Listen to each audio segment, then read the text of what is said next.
This is an I Am Listening exclusive podcast. If you're sitting there feeling totally helpless, in the end, I don't think that's going to do you any good anyway. So I think if something matters to you and you're taking action, to view that as a bit of self-care, definitely self-care for me. When I get incredibly, apprehensive and anxious about the heat waves and the fires and the things that really You're a doer though, aren't you? A doer, because then that means that that's my way of being able to do something when I'm scared. Hello and welcome to this Tread Lightly podcast from us at the Rainham Eco Hub. My name is Kaylee. And I'm Liz. And this podcast is where we delve a little bit deeper into those conversations with local everyday heroes that are doing small and impactful changes. We hope that you get as much out of this as me and Liz do, and that you also laugh just as much too. So in today's episode, we talk about what it is that brings you joy. Discussing climate change and the loss of biodiversity can be a bit of a heavy old subject sometimes. And so it's really important when you're dealing in this space to try and make sure you find space and time for yourself to find the moments of joy and find the success stories. So today we're just going to have a chat about what it is within this space of environmentalism that brings us joy. Hello and welcome to this podcast of Tread Lightly with the Rainham Eco Hub with me, Kaylee, and me, Liz. Hey, you right? How are you? I am all right today. You all right? Yeah, how are you? I'm all right. A bit stressed how hot it is for October. Everyone's going, oh, the weather's so glorious, isn't it wonderful? Did you? Yeah, well, it's just weird, isn't it? Stresses me out. I literally went out today in jeans and a jumper with vest top underneath. I lugged 5 million boxes. I was sweating and melting, and I was walking around with a vest top on. Dread it. I literally hate it. It scares Disgusting, me. Isn't it? And then everyone goes, oh my God, isn't the weather lovely? And I'm going, oh my God, it's terrifying. So trying to keep my head. So chatting to you and doing this kind of stuff is really good. We're looking for joy today. We are looking for joy. How do you find joy and get enjoyment when you are volunteering, working, taking action in a space that is incredibly heavy and scary and can feel a bit hopeless? Is that about right? Yeah, because I think when Liz and I and a couple of friends went to the big one, the protest in London in April 21st, in fact. Gosh, that's etched in my memory. It was such a powerful day for me, right? It was unbelievable. Wasn't it? Unbelievable. But it was one of those things where it was really, really powerful for a whole million different reasons. But one of the things that I heard somebody say that might have been walking with us or in conversation with us, they were like, there are 5 million things that I would rather be doing than this. Yeah. And I thought, mate, you've just spoken words that I haven't had the words to say, and they're simple words, they're not profound. But ultimately, when you're in a space where you're fighting for an injustice such as climate change, it's heavy, right? And it takes such a big toll on you. I'm going to find the joy in a minute, I promise. But it takes such a big toll on you that you do sit there and think, yeah, well, I'm doing this, but I'm not doing it because I want to do it. Yeah. I would rather be at home with my kids, down the beach, playing, doing something that does actually bring me alive and bring me joy. But then I'm conflicted because actually, I don't know how you felt after the protest. I mean, it was amazing, but I booked a day's annual leave for that. I was just about to say, how inconvenient. I know. And why am I using a day's annual leave to go on a protest in London and spend 30 odd quid on the train and not be able to pick my kids up from school? But it still felt like the right thing to do. But if you talk to other people and you say, would you take annual leave to go on a protest? Understandably, of course people wouldn't necessarily. Through choice as well. No one wants to have to do that. But at the same time, it was still the most uplifting, incredible experience. And I'm so pleased I did. But to step into this space because it needs stepping into means that there are some crap decisions like that, albeit we had an amazing day. It's still, like you say, it's not what we'd rather not have to do it. Yeah. And I think that you, using that example of you took annual leave to go on a protest, to put your voice with over 100,000, by the way, to then not have any press coverage of that weekend. It's insane, wasn't it? Insane. The only press coverage was Oh yeah, go on. I think that there was speculation that the protest was going to sabotage the marathon. Yeah, that is it. And everyone was like, we're not sabotaging the marathon. What the hell are you going on about? The press were desperate for there to be a problem and for people there to want to spoil something in London or to create an issue. Wasn't that the head of the London Marathon? He was like, no, it's been really well organised actually. And she was like, oh. In which case we've got nothing to report on here. Ain't got no bloody story. See you later. Instead of the 100,000 people protesting against, inaction against climate change. But the press, therefore, because there was no trouble, saw no story and it wasn't reported. Awful. But you saying you're taking annual leave, it's kind of how we come up with this idea of this topic for this podcast, because a lot of people that are within our circles, in our community, in Rainham, that are involved in environmental work, they work full-time, part-time jobs, right? In whatever sense that looks like, traditional or non-traditional. They busy work, families, commitments. And yet they take annual leave, they take time away from, family stuff, they take away time from this, that and the other to be able to give to this stuff. So how the heck are you meant to sustain yourself, keep yourself afloat in all of that stuff? It's a really important topic that I think I want to chat with you, because there are little things that I have been doing, but you still get worked up and you get carried away and then you have to rein it back in and stuff. But what are you thinking? I think if I take work life, home life, if you've got something which really, really troubles you and you're really worried about and you're really passionate about and you don't scratch that itch and you don't take care of something that matters to you, I think it will naturally spill over anyway. Yeah. If you're sitting there feeling totally helpless, in the end, I don't think that's going to do you any good anyway. So I think if something matters to you and you're taking action, to view that as a bit of self-care, definitely self-care for me when I get incredibly, apprehensive and anxious about the heat waves and the fires and the things that really, really... You're a doer though, aren't you? A doer. Because then that means that's my way of being able to do something when I'm scared. But what am I? Feeling hopeless. So when you're anxious and you're worried and you're sad, you're a doer. And then when I'm anxious, worried and sad, what am I? Well, you say that you go I'm a hermit. Hide. Yeah, I do. But then maybe because I need to process.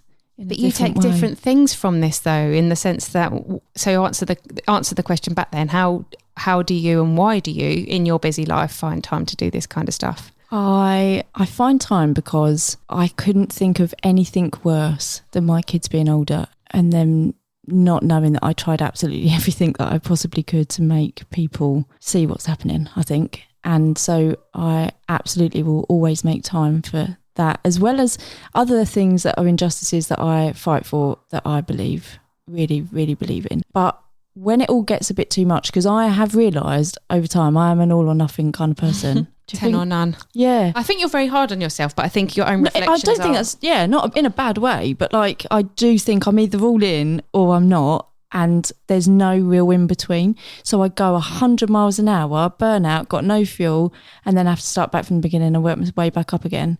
And it's frustrating, but I need to work out what a healthy balance of that is. So I guess that's why, just having these conversations, like therapy really, is quite free. So helpful, isn't it? Yeah. But I think what you're probably better at than you realise you are is you will go and swim in the sea, go down to the beach. I love it. When we went to Whitstable earlier, didn't we? We went and had an away day, and I was like, can we just, before we go home, can I just go and have a swim in the sea? And then, did you see a bloody dog? Got a leg scratch from a dog. Not just a leg scratch, mate. He basically split my leg open. I know. He didn't She was really, like, sorry about that. And I'm like, she's literally bleeding from her leg. It's fine. She's in a zen space swimming in the sea. So it was fine. So nice. It was actually nice. But yeah, you're right. Nice. And now I can do that sort of stuff. And also, like last night when we were around here talking about something different and you were putting your daughter to bed and you were like, let's watch a bit of telly together before you go to bed. And you're watching Project Camp. For anyone who doesn't know Project Camp, it is a person who's bought a piece of land in Portugal and they are testing with these really clever people around the world more sustainable ways of living off grid. And like living more at one with the land and stuff. And that is my joy. It's so lovely. And just to think that like you settle down and watch that with your kids before you go to bed, like just watching like little off-grid, like that is cute, still a way that you're bringing your kids and like learning stuff at the same time. And that that's a thing that you're doing. Can we just talk about Project Camp? Oh for a my sec? God, I need to get Project Camp on here. Do you? Oh, could you imagine? It's cool. It's cool. That was such a good answer. What's your favourite episode? I do like all the mimosa clearing stuff because in my head I go, don't cut the trees down. I knew you was going to say that. I was so confused. Me and my daughter watching that, Bella, we were so confused by why they were clearing it all. But and then they just find the little oak trees and the natural trees, and they protect them so much. And the idea is that these mimosas they're invasive species. And mimosa a drink? Don't know. Isn't it a cocktail? I don't know. Sorry, I cut you off. Go on. But they're cutting them down to basically allow the native trees to survive because they have huge forest fires that these invasive species just catch fire so fast. And that is like the biggest fear for me is fire. So they're making it more sustainable and bringing nature back. So nature isn't living within the mimosas. So I think that's been really interesting for me because it's been a really big learning piece because I go, just let the trees live. But they're cleverer than me and they're more educated and I don't think they're more cleverer than you. Well, they get it. And so I'm going, thank you. That makes so much more sense. Yeah. And I watch they explain it well. They do explain it very well, don't they? They're like making like fire escapes so that it's not surrounded by all these invasive species. Oh, I haven't got to that bit yet, have they? Yeah, they're making an exit route for like if the place sets on, if there's a forest fire. So how do they get out if it's surrounded by all of this stuff? And there's me in my garden thinking I'm doing great things by like letting anything grow, but actually like it's been really educational for me to go. It's okay to have some stuff that's not there, Yeah, so I quite like them ones, even though it's cutting trees down. But then you see them like just celebrating this tiny little oak and like building a little protection thing around it. What about you? We've gone onto a Project Camp podcast. Oh, I know, right? I know, but that's all right, right? Yeah. My favourite one, I was hoping that you'd ask me this. My favourite one is, I think it might be a new episode where they've made the toilet. They've made a compostable toilet. The toilet one. Of which none of my family are convinced by compostable toilets, but I'm all for them personally. But anyway, that's another topic for another day. But they've put a new roof on it because they put a roof on already, and then so the whole thing is they try stuff to see if that's better or worse or whatever, and they've now got a new roof which they've made from cans. Have you seen it? So beautiful. I love it. So they get like a can of pop, and they cut the top off and the bottom off, cut it down the middle, like make it flat, and then like weave them together to make this. It looks so cool as well, with the different colours and stuff. Yeah, and that's that creative brain to be able to do that. It's just so. He wasn't wearing gloves though. I mean, I was watching him thinking, you're going to split your hand. I know. My nan used to go mad if I would put my finger inside the hole of a can, and this dude's like proper slicing the thing off. But yeah, I mean that brings me joy. So when I do go into my little hole, I do that. Yeah. Whereas you then go and do. You need to get all this stuff out of your head, don't you, and put stuff out on. Paper and socials and stuff. And but is that there's no right or wrong? I guess there isn't. No, but it's a case of just not being shackled down by not being able to take action because you can't work out how to make it fit, or feeling so overwhelmed because you've got nowhere to put that worry. And so in the end you end up doing nothing. How can you make it work with a busy family? And I mean, obviously Project Camp with your kids before bed is like a genius idea, but what other kind of stuff could you think you could involve the family in if you still wanted to get involved? I think like families around here are really good at, I always see families, especially at weekends, going out litter picking together. That's cute. And I think actually that's something that I've learned, right, is that it's not necessarily just about you, is it? It's about you doing the stuff, but then that feeds into the other people that you love and that you care about, because they can see that too. Yeah, well, because they can see that they love you and care about you, and they can see that that's important to you. So therefore, you end up doing stuff like that together. I know there's lots of there's been loads of like local tree watering. Walks and stuff, and I've gone along with Bella and the dog and that with that. So I think it's like doing stuff like that, isn't it? That kind of let the kids come and do it too. And so it doesn't need to be, every single mum or dad will struggle with like this whole thing of you'll relate to me. I need to get a sitter. I need, I haven't, just bring the kids along, mate. Chances are they will really enjoy it. Do you want to live more sustainably, but you just don't know where to start? Did you, like me, sign up for Veganuary and accidentally buy chicken sausages on day 2? Does the whole eco thing leave you feeling confused and sometimes overwhelmed? If so, this is the podcast for you. Remember to check us out on our socials on Facebook and Instagram, the Rainham Eco Hub.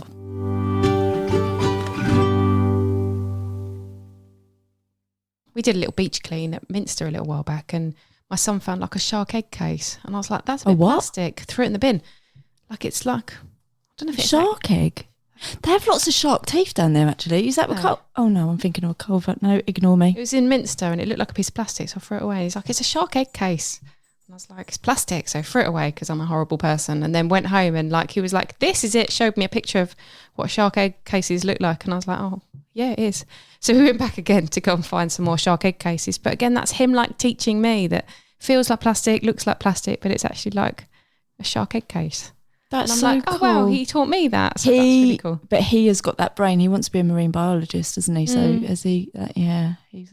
I do think that I learn so much more from Bella than I can pass down to her, which is the way that you want it to be, right? Because ultimately they're going to be the ones that's inheriting stuff. Don't they? Yeah, I really love it. Your Bella's really good at Vinted, and my daughter is too. So she's 14, and she was showing me yesterday the kind of clothes that she was looking at with her friends on Shein, and she was like, "I'd love a dress like that," and I was like, "Fill your boots, go find it on Vinted." And she knows if she looks on Vinted, about a third of the is that a free ticket? It's a free ticket. Is that, Mum, you can buy what I can buy whatever I want? She can get round me like 100 times over if she's like, I found this dress on Vinted, and I'm like, put it in the basket. We've just had the same conversation about bikes. You? Yeah, because bikes, mate. Do you know how much a bike is? It's mental, isn't it? Freaking insane. Anyway, he's gone on to Halford. So I think it is, onto a bike shop. Other bike shops are available. He's gone onto a bike shop and said they do this, what's it called? Like a buyback scheme kind of thing. Yeah, but cycle to school, I don't know, something. And then they sell second-hand bikes. That's cool. So he was like, I'm never going to buy a £500 bike. One, I ain't got the money, and two, I ain't spending 500 quid on a bike.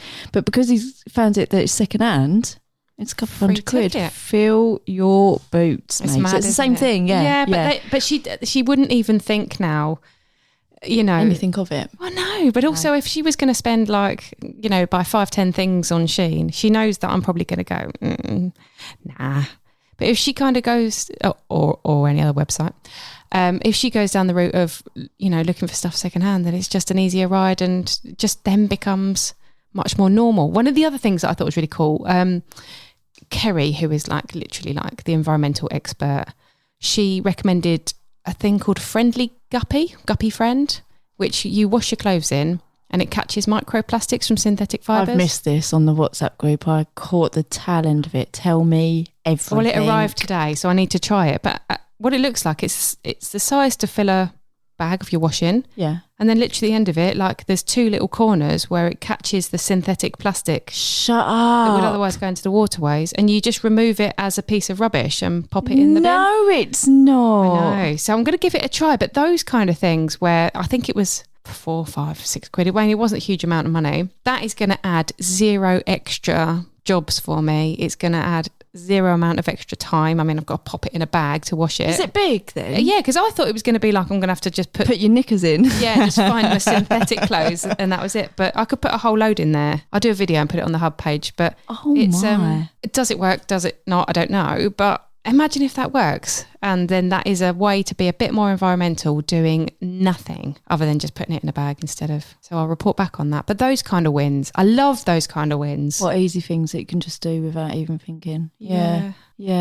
Oh my gosh. Tricky, isn't it? What else can we do? Let's do one more thing before we wrap up. Super easy win if you're busy working mum, your hands are tied behind your back, you're feeling super stressed. I mean, I would just say project camp because until your brain is soft and gentle. No, I think if I'm honest, so things like doing this, right, talking to other people that get it, I think that makes such a massive difference. And I know we always bang on about that, but I think when you find your people, it takes such a weight off your shoulders that you feel like you're not. Someone said this to me the other day, like, oh, problem shared and all that. And I thought, It is though, isn't it? Because then you kind of, it is all of our responsibility, but it's not solely our responsibility. We do need to share that with the shoulders of other people around us. So I think talking, I think connecting, I think if you are already doing things in your home with your family or without your family for, environmental stuff, you want to get on to doing more stuff, because we had the Community Awards on Saturday and lots of people that had come along with the people that had been nominated going, I'd really love to get involved in this and I'd really like to give more time. I just, everything's just so busy and I just don't know how to find time and stuff and blah, blah, blah. And I think that in Rainham, we've got a really good pathway by which if you go to yourself, I would like to get involved, but I don't really know what. I don't really know what my thing is. I don't know what my skill set is, because that's part of the problem as well, isn't it? You go, I don't really know who would want me. What could I do? Then we've got a thing called Green Drinks, which is the first Monday of every month. We meet in a local pub. Check out on our Facebook and socials for the details for that.